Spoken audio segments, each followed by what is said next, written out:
नमस्कार दोस्तों, मैं डॉक्टर विजय कुमार गौतम। मेरे YouTube चैनल में आप सभी का हार्दिक स्वागत है। दोस्तों, आज मैं चर्चा करने वाला हूं इंसोम्निया यानी स्लीपलेसनेस के बारे में। इसके क्या कारण है और इसके क्या होम्योपैथी के इलाज होंगे इसको ट्रीटमेंट करने के लिए, इन सब विषयों के ऊपर आज मैं इस वीडियो में चर्चा करने वाला हूँ। दोस्तों, आगे बढ़ने से पहले मैं आपसे एक निवेदन करना चाहूँगा। अगर आप मेरे चैनल पर नए हैं तो मेरे चैनल को सब्सक्राइब करें, शेयर करें और कमेंट करें। दोस्तों, तो चलिए शुरू करते हैं। इंसोम्निया एक स्लीप डिसऑर्डर है। अगर समय पे और पर्याप्त मात्रा में अगर नींद ना आए तो ऐसी स्थिति में आप इसको इंसोम्निया कह सकते हैं। दोस्तों, अगर अच्छी तरह से अगर नींद नहीं आता हो तो यह आपके हेल्थ को निश्चित तौर पे प्रभावित करेगा। दोस्तों, इंसोम्निया दो तरह का होता है, एक्यूट इंसोम्निया और क्रॉनिक इंसोम्निया। अगर मान लीजिए कि 1 से 3 दिन तक अगर आपको नींद नहीं आता हो तो ऐसी स्थिति में आप इसको एक्यूट इंसोम्निया कह सकते हैं। और कम से कम 1 महीने, 2 महीने, 3 महीने तक अगर नींद नहीं आता हो तो इसे आप क्रॉनिक इंसोम्निया कहते हैं। लेकिन यहाँ पे देखते हैं कि एक्यूट इंसोम्निया जो इसके क्या कारण हैं।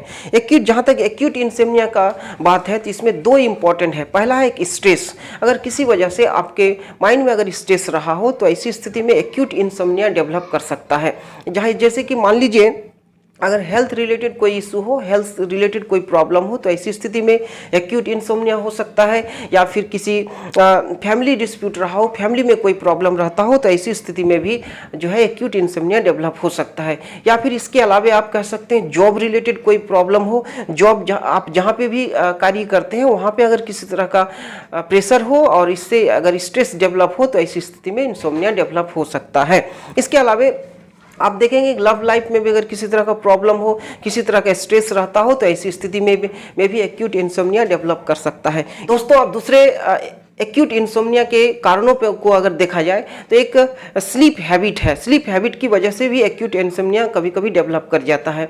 मान लीजिए कोई आदमी दिन में सोता हो तो ऐसी स्थिति में रात में उसे नींद अच्छी तरह से नहीं आता है और उसे एक्यूट इंसोम्निया डेवलप कर जाता है। इसके अलावा आप देखेंगे रात में देरी से खाना खाना, यह जो प्रॉब्लम है इससे भी कभी कभी हो जाता है। इसके साथ साथ देर रात तक टीवी देखना, मोबाइल देखना, इस वजह से भी एक्यूट इंसोम्निया डेवलप कर जाता है। दोस्तों, अब यहाँ पे क्रॉनिक जो इंसोम्निया है इसके कुछ कारणों को देख लेते हैं। अगर मान लीजिए किसी डिजीज की वजह से अगर क्रॉनिक पेन होता हो पेशेंट में तो ऐसी वजह से क्रॉनिक इंसोम्निया डेवलप कर सकता है। इसमें पेशेंट में जो है 2 महीने, 3 महीने या उससे अधिक का समय जो है उसमें पेशेंट को जो है नींद नहीं आता है। मान लीजिए किसी पेशेंट को आर्थराइटिस हुआ हो, कैंसर हुआ हो, गैस्ट्रोइंटेस्टिनल डिसऑर्डर हुआ हो, इसके अलावा थायराइड का प्रॉब्लम हो। इस तरह से जो बड़ी जो बीमारियां हैं इस तरह का अगर बीमारी से अगर इस तरह की बीमारियों से अगर पेशेंट जो है सफ़र कर रहा हो तो ऐसी स्थिति में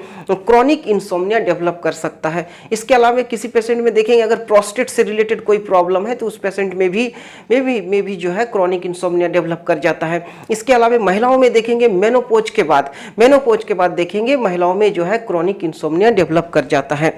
इसके अलावा एंग्जाइटी है। अगर मान लीजिए किसी पेशेंट में लंबे समय से किसी विषय को लेकर के कोई प्रॉब्लम हुआ हो और उस प्रॉब्लम की वजह से अगर लंबे समय से जो है एंग्जाइटी रहता हो तो इस वजह से भी क्रॉनिक इंसोम्निया डेवलप कर जाता है। इसके अलावा कुछ मेडिकेशन भी है। बहुत सारे पेशेंट हैं क्रोनिक डिजीज़ की वजह से इसे लंबे समय से एलोपैथिक मेडिसिन लेते रहते हैं तो उसमें किस तरह का मेडिसिन है ये देखना पड़ेगा। अगर किसी एलोपैथिक मेडिसिन की वजह से हो रहा है तो वहाँ पे आपको डॉक्टर से सलाह लेना पड़ेगा।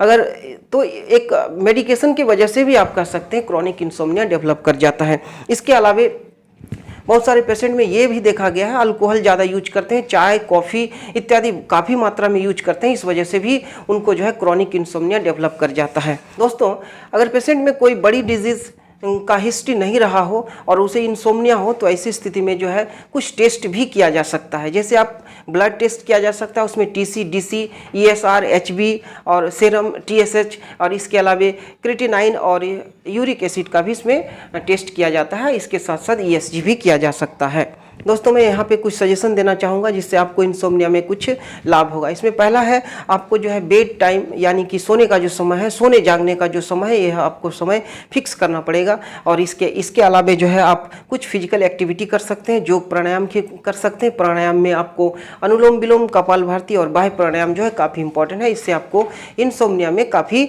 लाभ हो सकता है। इसके साथ साथ जो आप एलोपैथिक मेडिसिन लेते हो, अगर आप एलोपैथिक मेडिसिन लेते हो तो उसको आपको देखना पड़ेगा, उससे अगर कहीं प्रॉब्लम हो रहा है तो ऐसी स्थिति में आपको डॉक्टर से सलाह लेना पड़ेगा।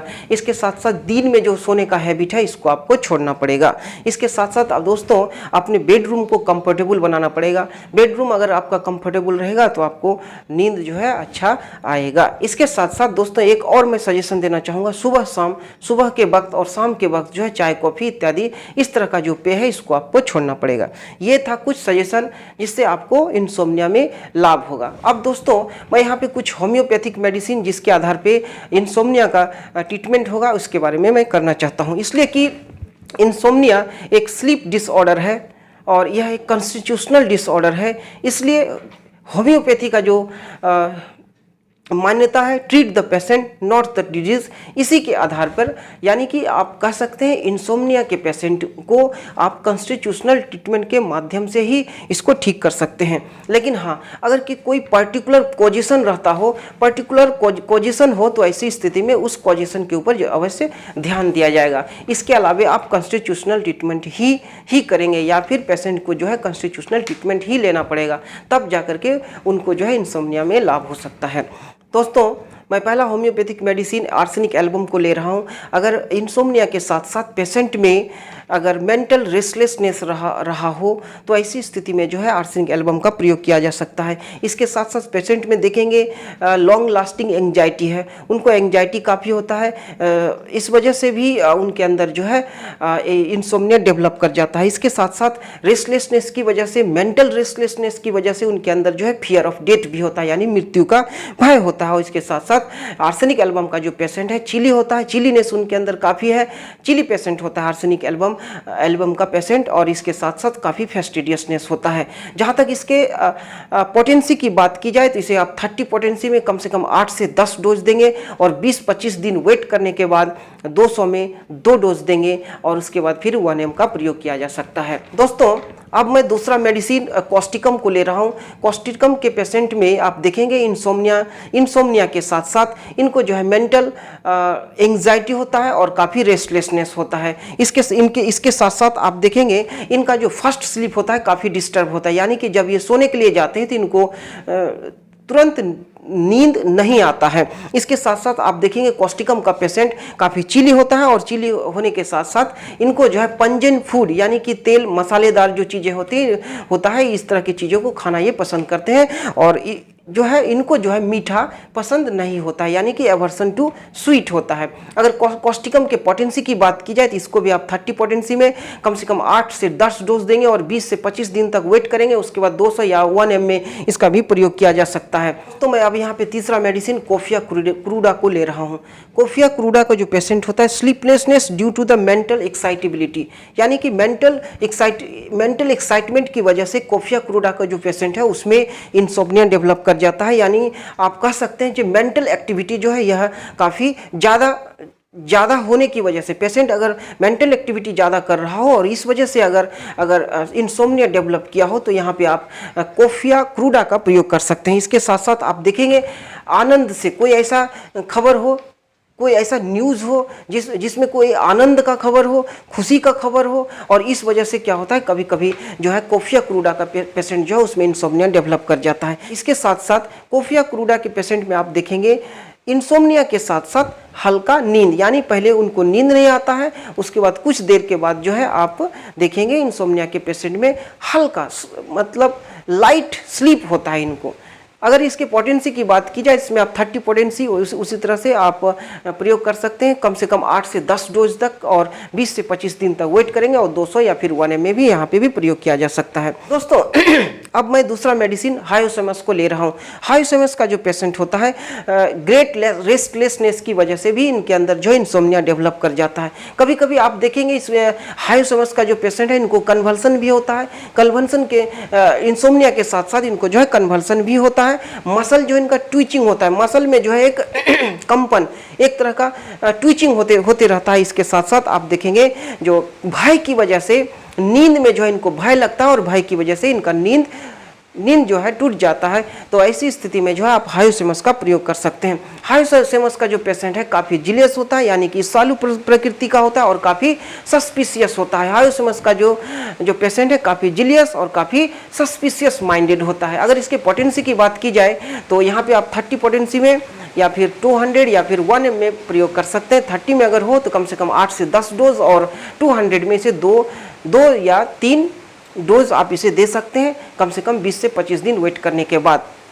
दोस्तों मैं अगला मेडिसिन इग्नेशिया के बारे में बात करना चाहूँगा।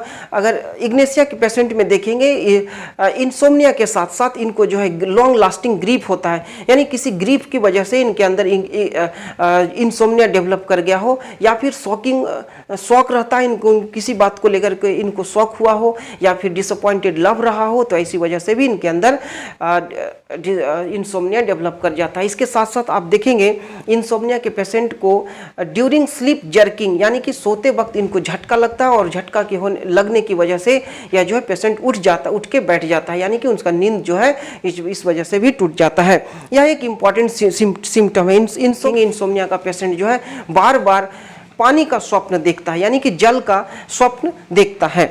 दोस्तों अब मैं अगला मेडिसिन कैलीकर्ब को ले रहा हूँ। कैलीकर्ब का जो पेशेंट है इसको आप देखेंगे सुबह 2 बजे से लेकर के 4 बजे तक जो इनको नींद नहीं आता है।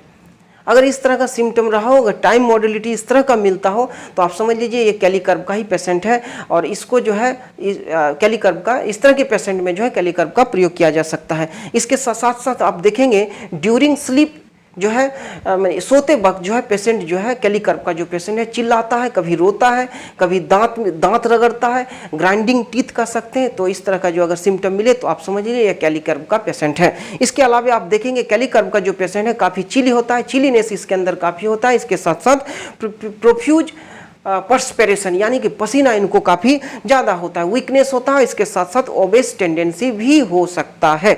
इसके साथ साथ आप देखेंगे नींद में जो है यह पेशेंट जो है अंगड़ाई लेते रहता है। इस तरह का अगर सिम्टम मिले तो आप समझ लीजिए कैलीकर्ब का पेशेंट है, यानी कि चॉइस ऑफ ड्रग जो होगा वह कैलीकर्ब होगा।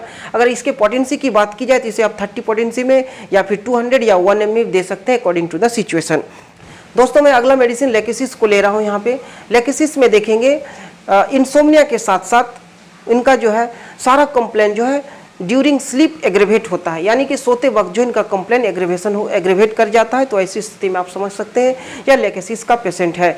अगर लेकेसिस के पेशेंट को देखेंगे इनको सोने की इच्छा होता है लेकिन इनको नींद नहीं आता है। इस तरह का जो सिम्टम है बेलाडोना में भी है और ओपियम में भी है। इसके साथ साथ आप देखेंगे सडन सफोकेशन फीलिंग होता है ड्यूरिंग स्लीप, यानी सोते वक्त जो है लेकेसिस का पेशेंट जो है जब यह सोता है तो उस वक्त क्या होता है इनको सफोकेशन होती है। लेकेसिस के पेशेंट में जो आप देखेंगे सांप का स्वप्न यह देखता है। दोस्तों जहाँ तक महिलाओं की बात करें तो अगर जब क्लाइमेट्रिक पीरियड होता है, यानी पीरियड बंद होने का जब समय आ जाता है, तो ऐसी स्थिति में उस समय जो है महिलाओं में जो है इंसोम्निया डेवलप कर जाता है। इसके साथ साथ अगर आप लेकेसिस के दूसरे सिम्टम को देखेंगे तो लेकेसिस का पेशेंट जो होता है काफ़ी सस्पिशियस माइंडेड होता है, काफ़ी जिलियस माइंडेड होता है, ईर्ष्यालु प्रकृति का होता है, रिलीजियस माइंडेड होता है, धर्मपरायण यानी कि धर्म को ज़्यादा मानने वाला होता है। इसके साथ साथ काफ़ी टॉकेटिव होता है, बहुत ज़्यादा बात करता है। इसके साथ साथ लेकेसिस का जो पेशेंट है काफ़ी हॉट होता है। इस तरह का अगर सिम्टम अगर आपको मिले तो आप समझ लीजिए आपका चॉइस ऑफ ड्रग लेकेसिस होगा।